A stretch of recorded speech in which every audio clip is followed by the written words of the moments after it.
The technique that we are going to be talking about is creating a tank top, like a shell piece, knitted. So it's going to be something that has a similar fit to what I'm wearing now, but obviously this is with fabric. And I'm going to be talking about knitting one. This is based on, or sort of my reference point is going to be a pattern that I wrote called Think Tank. It is up and available for purchase and download on Ravelry. It's by me, Erica Kim Broughton, and I really wish that I could hold up the sample as I'm talking. However, I have given it away, so I am instead going to pull up the picture of it so you can see it's just a very, very basic tank. It has fairly wide straps on it, which I personally like for holding the or for hiding the straps of undergarments. I just like the way that works and looks for me personally well. But I think that the techniques for doing this are going to be sort of universal. I think that this would apply and give you some good food for thought, no matter what tank pattern you may be working with, or even if you're just sort of mulling over that idea. It's a good time of year to start working on something like this because it's stinking hot out there. I've lived in Indiana a lot of years and I never get used to 90-degree heat in May. But let's go ahead and get started talking about knitting tank tops. So the biggest thing that I think throws most people off when they are creating garments with the fiber arts, whether it's knit or crochet, is how to choose a size and how to deal with the sort of the fit issues. So I'm going to be talking about that a lot, and then there's some details that are different with this pattern than maybe some other patterns that you're working with. So almost always if you're creating a garment, the pattern is going to give you sort of your size. Are you going to make small, medium, large? Is it giving you a number like an inches or centimeter measurement? And how do you choose which one of those? My very favorite kinds of patterns are patterns that tell you the measurement of the body of the garment. So when the sweater is finished, how big around does the sweater measure? Some patterns will give you that. Some patterns will tell you if your body measures this amount around, this is the sweater size you should make. So if your body measures 50 inches around, you should make a 2XL kind of a thing. I prefer to know how big the sweater is because I know how many inches different I like my sweater to be than my skin to be. So if your body measures 50 inches around, I'm using that because that is my bust measurement.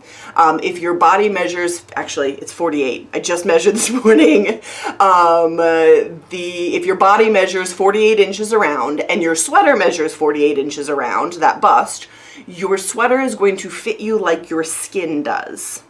Now, most people, that is not their preference. Most people prefer something where their sweater fits a little bit looser than their skin does. There are sweater patterns and sweater styles that will have, it's called 0 ease. So ease is the amount different that the garment is compared to the body you are putting in the garment. So 0 ease is if you measure 48 inches, your sweater measures 48 inches, that sweater is going to fit you like your skin does. You can have negative ease. So if you measure 48 inches, your sweater measures 46 inches, your sweater is going to fit you tighter than your skin does. It's going to be a very, very snug fit. And then positive ease would be the more standard. If your body measures 48 inches, your sweater measures 50 inches or 54 inches. Your sweater is larger than the body you are putting in the sweater. And the more ease you have, the more positive ease you have, the looser fitting that garment is going to be. So generally, a sort of standard amount of ease, and I'm using lots of quotation marks because the fantastic thing about making your own sweaters is that you are the one that gets to pick how you like your things to fit. There is not a right answer or a wrong answer or a good way or a bad way or a worse way or any of that. It is what do you like, make it that way. But the standard, because I think it can be hard if you've never thought about it before, like you don't know what you like. I want the one that I pick off the shelf that fits me. So the standard is going to be about 2 to 4 inches of positive ease for sweaters. That's going to give you a sort of standard fit. If you prefer a baggier or a more relaxed fit, that's going to be 5 to 6 inches of positive ease. So those kind of give you that, that information for you there. And so with all of these measurements that I'm talking about, generally these are all going to be bust measurements. Some patterns may call them chest measurements. That tends to be more for typically male garments and for like child garments. They tend to use the word chest. It means exactly the same thing. Bust or chest both means you want to take your measuring tape and you want to wrap that measuring tape around. Can't push the button this morning. I haven't finished my second cup of coffee yet. You want to wrap your measuring tape around the largest part of your chest. That's going to be, if you're someone who wears bras and you know that underneath band measurement, it is not the same number. Don't use the same number. You're going to get a sweater that is way too small for you, that will not fit the way that you expected it to fit. The bra band measurement is generally taken just underneath the breast tissue, more against your rib cage. And that number is going to be, for many people, is going to be significantly smaller than the largest point in your bust, which is typically going to be across your nipples. So you're just going to wrap your tape measure around. Make sure your tape measure is level. It's not all like cockeyed one way or the other. Make sure it's level. Make sure it's not twisted around. And I would recommend, if you are an undergarment wearer, wear the undergarment style that you're probably going to wear when you wear the sweater. So if it's first thing in the morning and you haven't put your bra on yet, go ahead and put that on before you take your measurement. If you never ever wear a bra, don't put one on. It's just going to depend on wherever your anatomy is likely going to sit while you're wearing this garment. That's where you want to take your measurement from.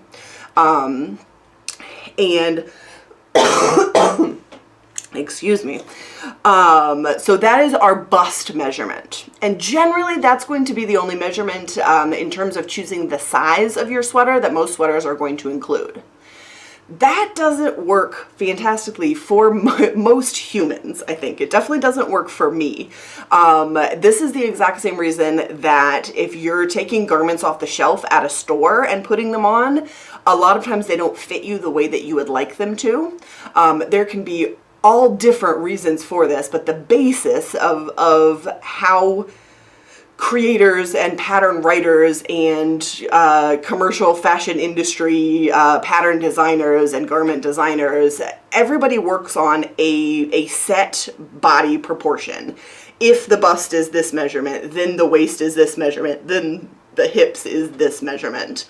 And those numbers are kind of made up. I mean, they're based on something, but the something that they're based on is not your personal body. It is whatever the form that designer has that they are using. Your body is probably unlikely to match that form exactly, because every body is different.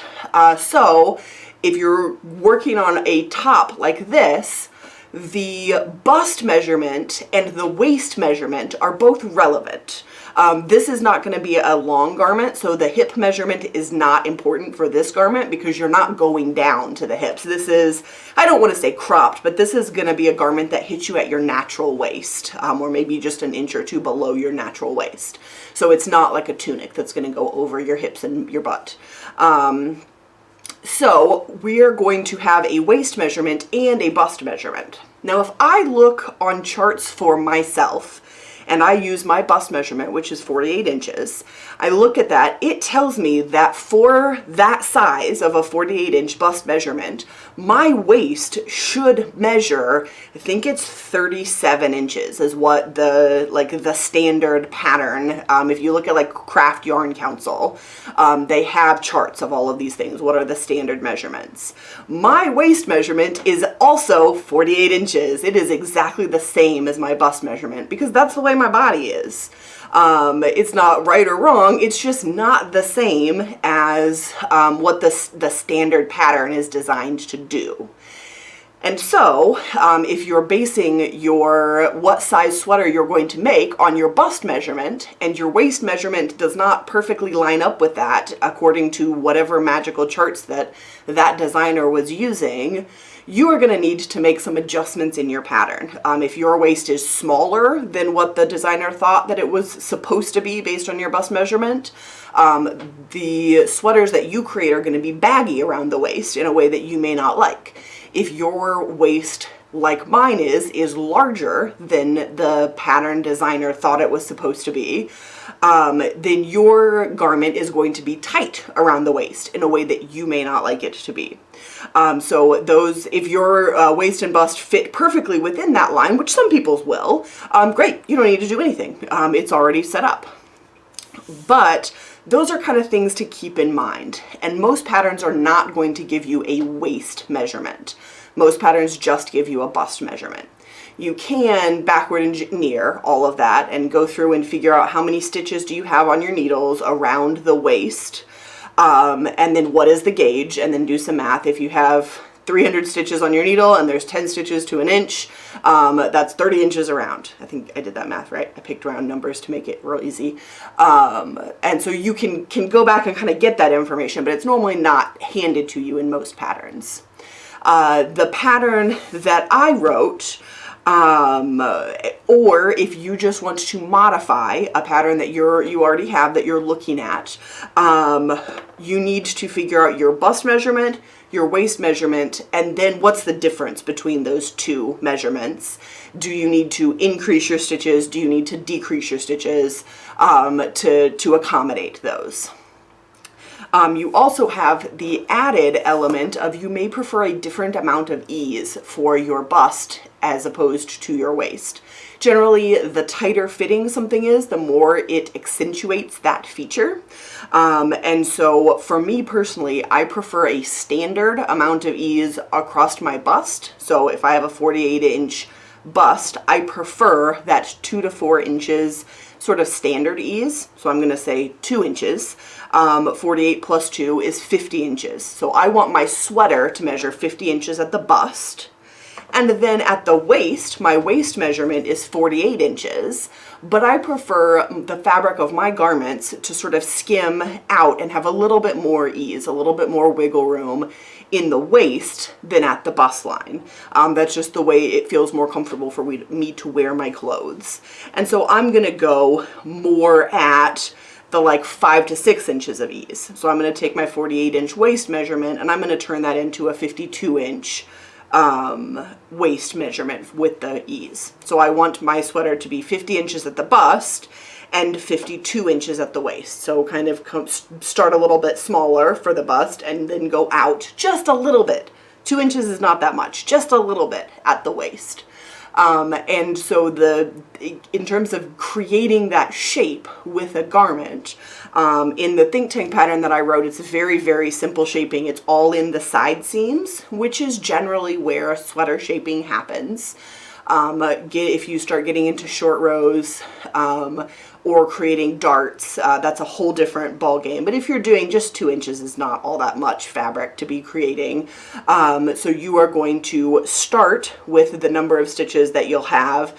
This particular sweater starts at the bottom. So start with the number of stitches that you have for your waist. And then I am going to be decreasing those number of stitches to get very slightly smaller just along the edges, the side seams of that. And you want to do the same decreases on the front as on the back.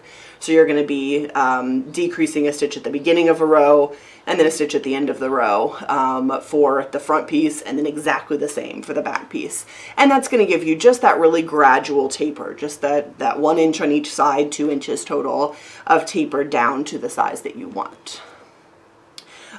This pattern also does something just a little bit different. I know there certainly are other patterns that do this, but I think it works particularly well in like lighter weight, warm weather garments.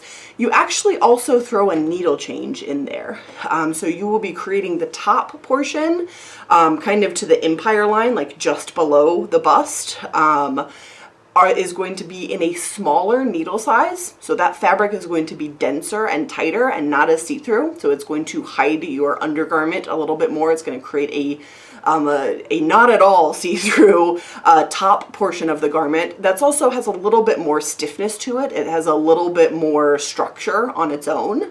And then once you get just past the bust line, sort of just where that bra band would go, you are going to switch to just 2 sizes larger needle size. So you're not going up to a huge, like it's going to create a totally open looking fabric, but it's just enough with that slightly larger needle size to create something that flows just a little bit more. It's going to have just a little bit less structure. It's also going to be just a little bit cooler in terms of ventilation.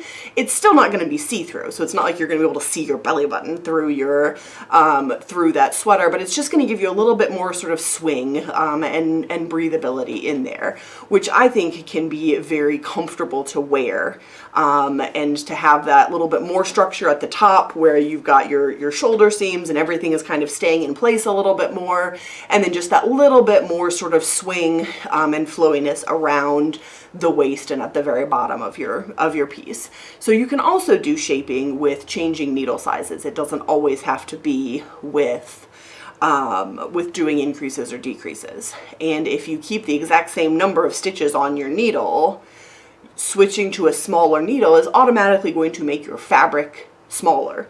So just switching the needle size may well give you the 2 inches of decrease that I personally, with my body measurements, like at my bust as opposed to at my waist, if that makes sense. So those are kind of just some things to think through when you're choosing patterns for garments. I feel like I talk about this a lot. I may well have done a big amount of this when I talked about crocheting garments, which I know I did a couple of weeks ago. But I just think this is a place that trips up so many new crafters, new knitters and crocheters when they're creating a garment. It can be very intimidating. A lot of people don't want to make garments at all because they feel like it's too challenging to get started with it. Or a lot of people will get started, they'll make one and it won't fit. They won't like it, and that's it. They never want to make another one of those again because it takes a while. So I think spending the time before you cast on to start a garment to really think through the whole thing of what is this garment going to fit like? Which size am I going to choose? Do I need to make any modifications because of the way that my body may be shaped differently than the body that this was designed for? And every designer works to different specifications as well. A good place to start if you're thinking, how in the world would I know if the garment designer thought that my body was the shape that it is or was a different shape? For a huge number of independent knitting and crocheting garment designs, designers will use the Craft Yarn Council measurements. So that's freely available. Just type into your search engine of choice, Craft Yarn Council, and click on the body measurements and see, okay, if my bust measures this, what does that chart say that the rest of my body should measure or is going to measure? Because 9 times out of 10, that or something very similar to that is what the designer used to create that. How much is it going to go in or how much is it going to go out? This is all assuming that you are creating a shaped garment. There are tons of garments that go straight up and down, which is also fine as long as you know that it's going to go straight up and down and that's a look that you like and choose to wear. I hope that this was useful and interesting. I find pattern fitting comparatively to body sizes really interesting. That's kind of my thing to nerd out about, which is exactly why I did this. I'm looking at my little cheat sheet where I wrote my measurements and did my little bit of math on there. I find it really fun and interesting to do this kind of thing. I would also recommend that you if you're starting a garment and you haven't knit one recently, measure yourself again Everybody changes. Even if your weight has stayed exactly the same, the way everything is laid out can change. Just have a quick measure. Again, I measure myself at least once a year. I do a fair amount of sewing as well, and it's the exact same thing. Like, this is a shirt that I sewed, and it's exactly the same thing in sewing. They will give you the garment measurement, will tell you. The sewing can be even more complicated because sewing actually does give you all of the measurements. It'll give you this is the size you pick, and you will have this bust, this waist, this hip. Well, if you're like, you're an extra small in this one and a 3X in that one, how in the world do you pick what size to do? So I don't necessarily think that sewing or that knitting pattern's starting to give you more measurements. If they all gave you, this is your waist measurement, this is your bust measurement, I don't think that would necessarily make it easier, because sewing patterns do give you all of those, and it's not easier. I am generally a medium in the hip, a 3 or 4X in the waist, and a 1 or 2X in the bust. And how do you pick a pattern for that? I always make the 1X, and out of stretchy fabric is the answer. So I think it can be very interesting to think through all of these things, and figure out how can you make your clothes work for your body? Because your body is not wrong, your clothes don't fit it. It's the clothes' fault, it's nothing else. If you're making your own clothes, you get to make them work how you want them to.